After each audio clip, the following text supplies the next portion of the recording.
Hello and good evening to all those who celebrate it. My name is Lorraine.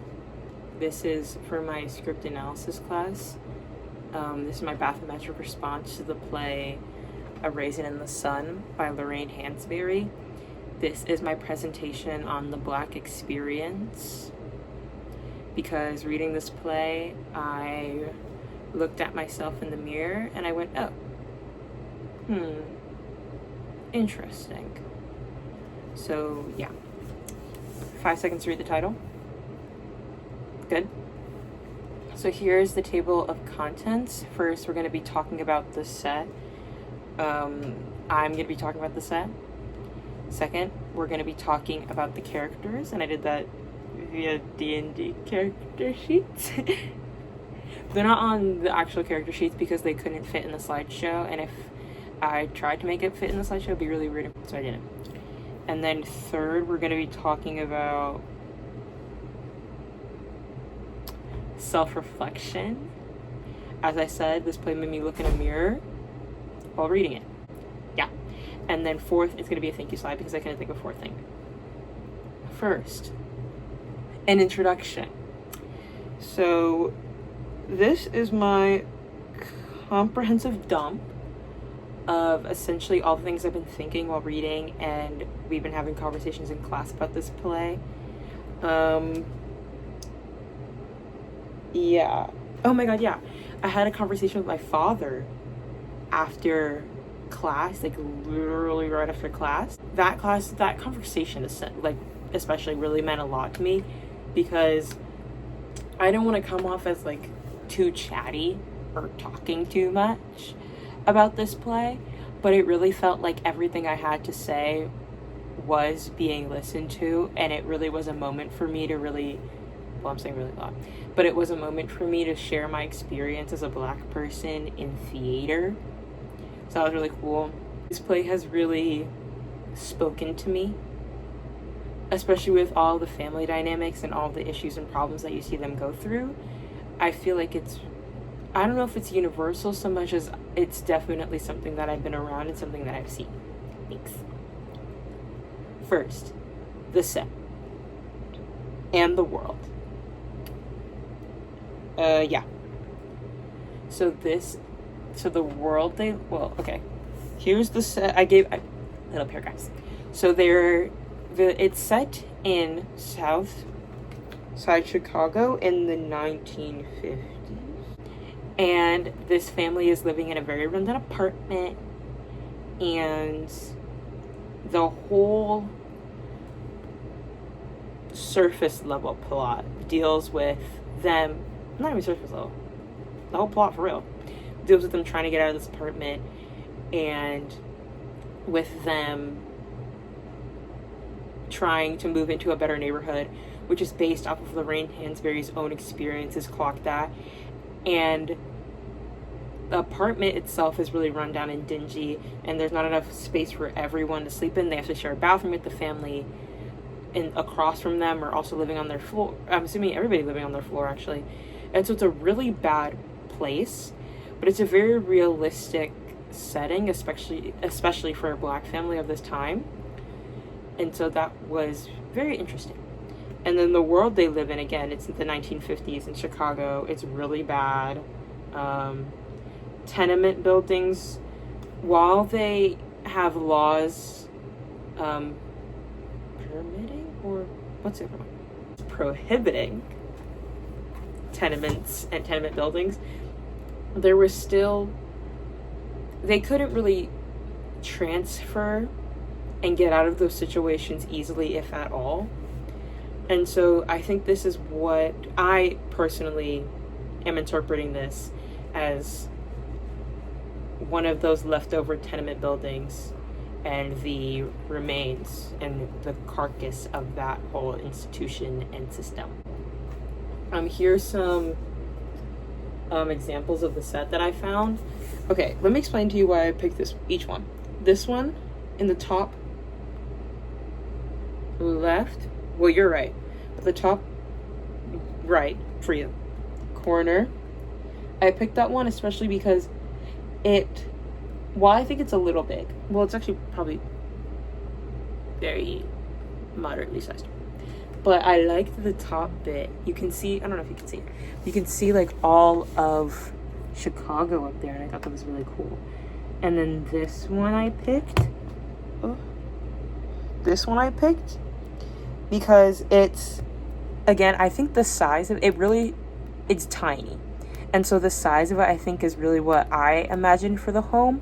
But all of the really like rundown bits, it really makes the set a character. It really personifies the emotional turmoil and the cracks that this family's going through, and it's shown physically, which is really cool. And then the last one I thought was cool. Sorry, I'm all up in your face.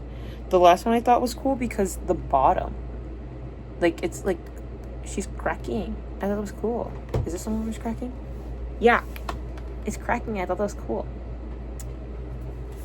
Oh, and let's chit chat. Let's kiki for a sec.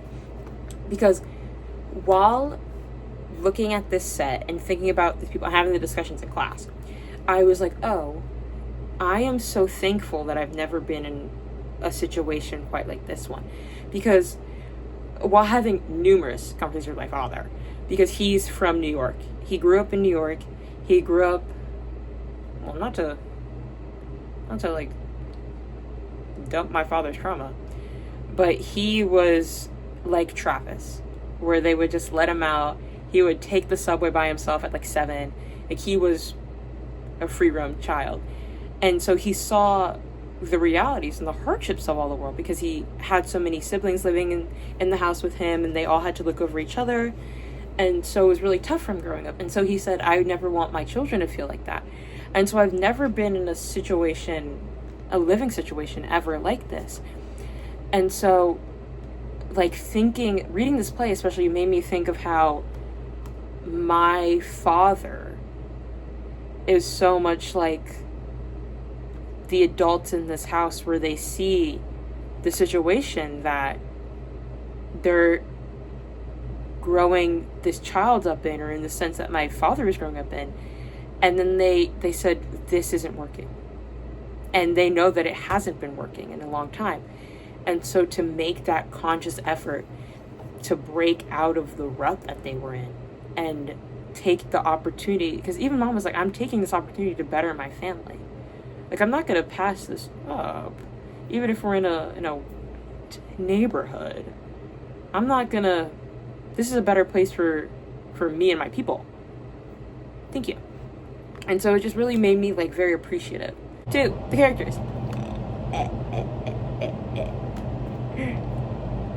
Get ready for this. First, we have Walter. Okay. He is a very stubborn, strong-headed black man, makes really bad choices that you can't help but feel sympathy and pity for. He really grinds my gears. But I get it, IG. Again, he really reminds me of my dad. In the sense that he is trying, but he's he's so laser focused on what his dreams are and what he wants to do that he kind of blocks out everybody else. But also, like, you understand him, because he is unfortunately just a man, a black man at that. So, like, he's trying so hard to better his family and better everybody around him, and he feels like nobody's listening to him, because everybody around him is like, yes, we see what you're trying to do, but this is not the way to do it. You could keep working an honest job, because you have a job. Yes, it is draining you, and yes, it is awful, and it sucks, and nobody should be doing something they hate. Nobody should be doing something that's draining them, that's breaking their back every day. But to them, it's like, what other option do we have? Which is really truly the question. What other option did they have? But he wants a legacy more than anything else. He wants his son to do amazing things. He wants this child that hasn't been born yet to do amazing things, and he wants them to, spooky, and he wants them to do that in comfort. He wants them to do that in comfort, and he wants them to do that set on the backs of the work that he's done to allow them that comfort. So, he is a fighter, level 14. The levels kind of mean very little. Sorry. His subclass is champion. Now, I didn't go based off of, like, multipliers and, like, the things you're really good at, proficiencies. I went off what the subclasses really said and like what like character descriptions they were. Yeah. He is a human. They're all human. And he is lawful neutral. Read the play. These were rolled for, not the standard array. And you'll see. He is a 14 strength, a 5 dexterity, which could be incorrect, but I felt in my bones he's not very dexterous. He has a, wow, a 5 is actually crazy. A 5 is actually crazy. He has a 15 constitution, a 14 intelligence, 9 wisdom, and 12 charisma. Next we have Ruth, his wife. She is a pillar of this family. She's a pillar of a woman. Very admirable. She has married into this family and has very quickly become the perfect daughter-in-law. Well, she's striving to be the perfect daughter-in-law, the perfect mother, the perfect sister-in-law, the perfect wife. Like, she has to be everything for everybody. And again, while reading her, I was very struck by like my own mother. And Ruth is she has her faith and she has her beliefs, but she still is trying to be that backbone for everybody in the family and to be what everybody needs, while still trying to be true to herself and what she believes in and what she wants to do and what she wants to achieve. And so I put her as a paladin, level 13. Her subclass is Oath of the Watchers. Again, read the subclass description and you'll see why. She is a lawful neutral as well. She is a 8 strength, a 9 dexterity. Again, these people are not a dexterous bunch, but I think her in particular, she's not very strong, which kind of need to be a paladin, but she's a lover, not a fighter, for real. You guys don't get it. She has a 17 constitution. Yes, I believe that. She has a 13 intelligence, a 15 wisdom, and a 14 charisma. I believe all of this. I am convicted in what I put. I stand for Ruth. We're back. So Mama, she is the matriarch of this household of this family. Household. After her husband died. And so she's really just trying to keep everybody together and do what she believes is best for everybody. She's the grandma. She's everything. She is a sorcerer. Hold on. This woman is actually innately magical, and you will understand when you read the play. I should have made her a druid, but there is nothing like soulful about druids, real. Now let's think about that. I should have multi-class. She's actually a multi-class. I lied. She is a sorcerer, divine soul, like a divine soul sorcerer, but also a circle of land or a circle of dreams druid. Check that. Yes. She is lawful good. She's just like perfect. I'm sorry. Lorraine Hansberry, you did it again. Like, you actually did it again. She has an 11 strength. Clock it. Cray. She has a 10 dexterity. Again, cray. A 12 constitution, a 12 intelligence, a 17 wisdom, and a 15 charisma. loves it. Benita! She's my girl. I want to play her so bad. I was reading the play and I was like, she's literally me. Like, I want to play this girl on stage so bad. So, Marymount, get on that. If we ever do a production of A Raisin in the Sun, beneath that right here. Do I fit the character description? No. And have some whimsy. Oh my god. A little whimsy would be appreciated. Thank you. Benita. She is a student. Sorry. Sorry. I didn't mean to do that. But she's a student. She is Walter's younger sister. Mama and Walter and Benita are the son and daughter of Mama. She's Travis's aunt, Avi. Well, not Avi. You don't know who Travis is. She's Travis's aunt. She is really... She seems like a very drifty person, but not because she is aimless and wandering, but because she doesn't know truly where she belongs. And so, like, you'll see in the play, they list up her doing a bunch of activities, and she can't really stick with one thing. And that's not because she loses interest quickly.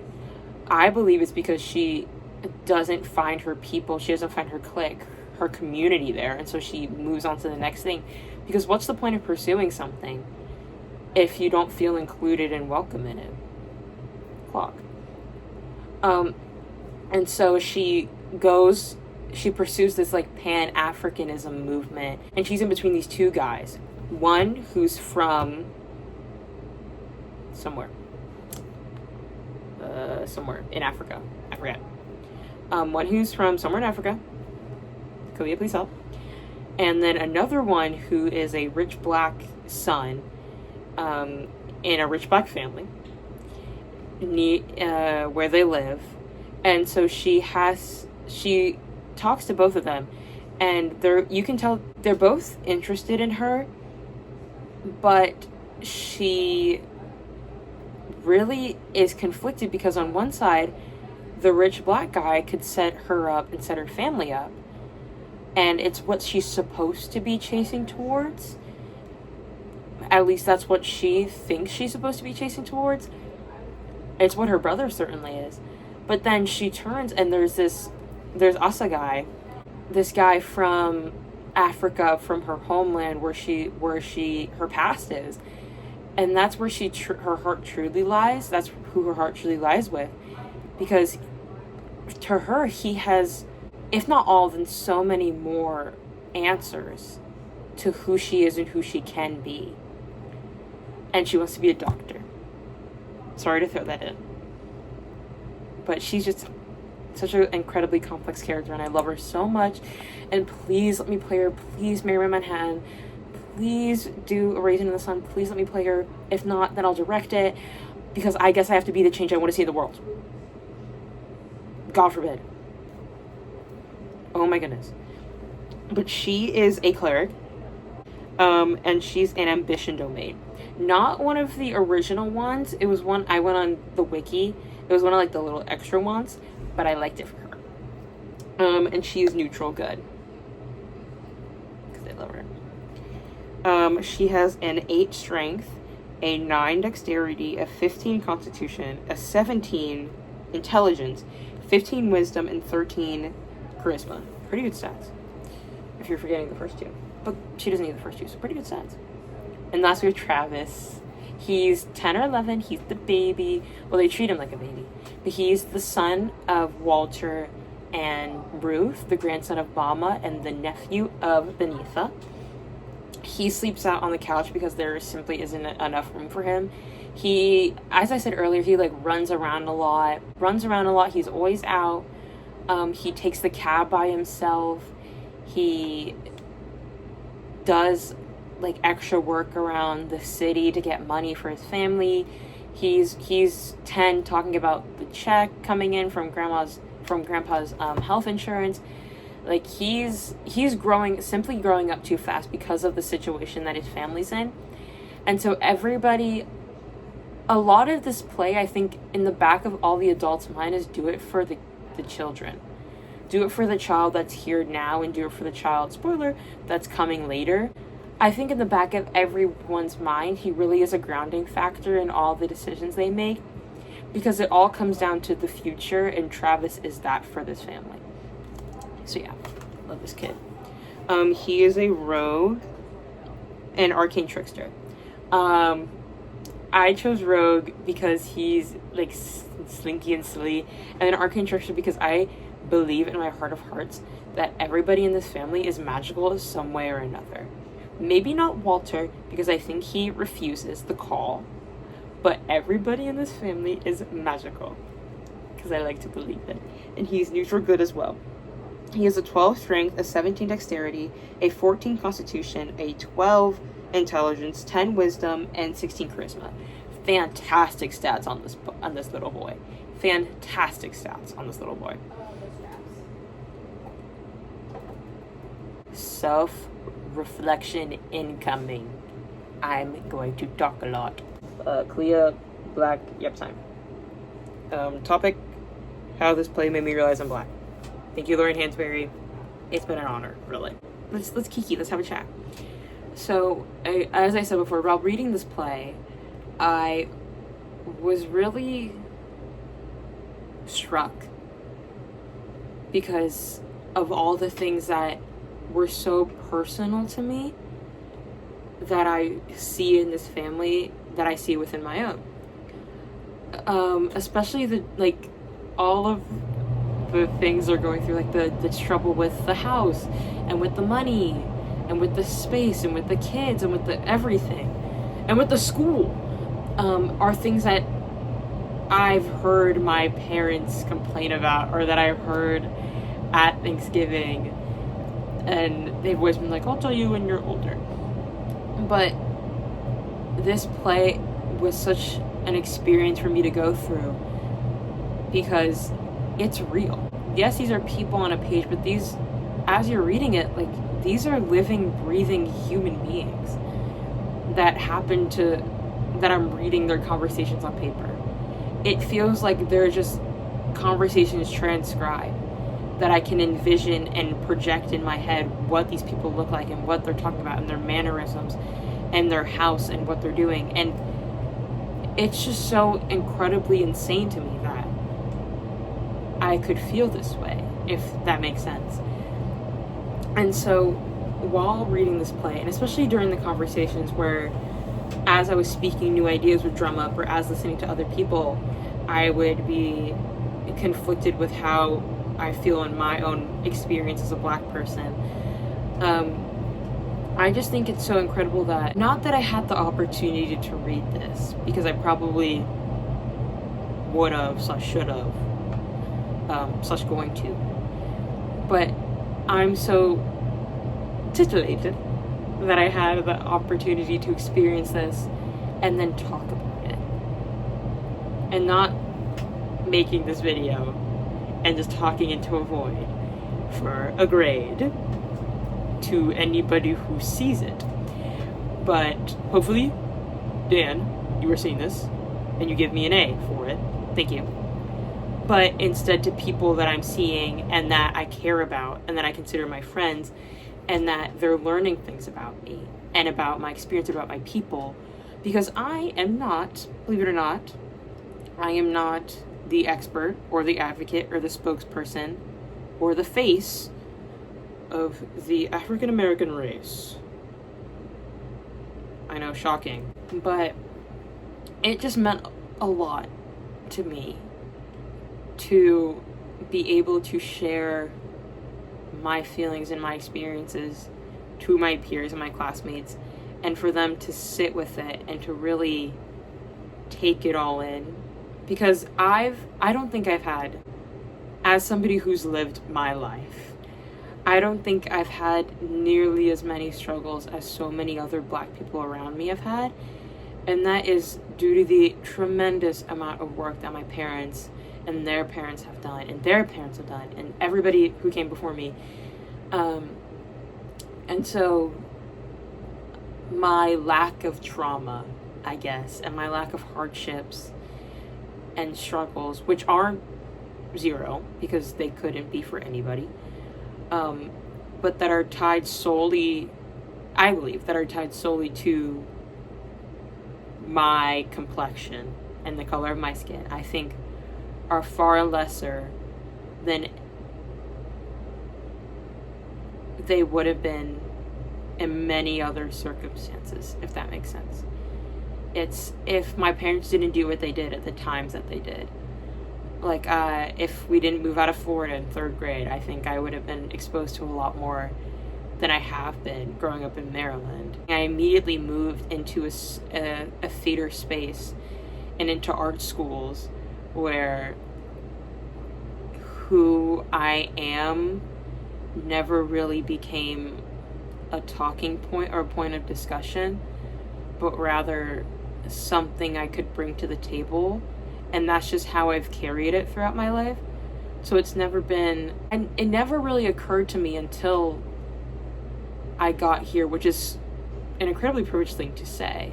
Because yes, I'd be at like black clubs and stuff, but my high school was so diverse that, and middle school too, what am I saying? But the school, again, Maryland, it was so diverse. And the schools that I was in and like the art programs I was in, the environments that I was in were so diverse and so welcoming that I never thought about who I was, just the work that I was doing. And I let the work that I was doing speak for myself, which was nice. It was a privilege and it was a freedom. So when I get here and I'm faced with the real world and New York, everything, sitting down and reading this play and taking it in and giving myself that break to really let it wash over me was eye-opening and freeing, because I gave myself time to sit with myself and be like, you're a black girl in theater. And I was thinking about my classes and thinking about everybody who I'm going to be spending the next 4 years with. And I was like, wow, there's nobody else. There's maybe like another person of color in every one of my classes. But there is, for me, no other black people. And it was really shocking, I guess. Because I never had that. Not in a general setting or an art setting either. And in my one gen ed class, I have 2 other black people in that class. But in all the ones for my major and all the ones that I'm pursuing to do outside of college and what I want to do for the rest of my life, there's nobody else there. And so it wasn't isolating, because I'm too much of an extrovert to be isolated. A lion does not concern himself with isolation. But it was, I don't know how to describe the feeling. It's like when you wake up on vacation and you're like, oh, I'm somewhere different. And it hits you that you're not home. But not in a way that's isolating, if that makes sense. It's in a way that I think I feel a little pressure. I already felt pressure to be good and to prove myself and to get out of here and be good enough to keep doing the thing I want to be doing and not starve. So that's already a lot. but also now to feel like I've got to represent something. And it's not a bad feeling, because I feel like what I'm doing is more than just me. And I've always felt like that. I've never gone into a space and been like, okay, zero in on Cleveland. But now, and it's not baggage, because I don't think about it every day, because I'm actually quite forgetful. But when I sit down and I sit down for a second and I stop moving at 1,000,000 miles per hour, it's the weight of everybody who came before me that I can't see, but I know that are there with me. It's all of the family up here that I haven't met yet. It's all of my grandparents that are looking down upon me. It's all the people, it's my sisters and my little cousins who are looking up to me to do something great and good. It's my parents who miss me every day that I'm not home. It's feeling the hearts of so many people that I haven't met yet. But it's a feeling to get used to. Yeah. Thanks. Bye.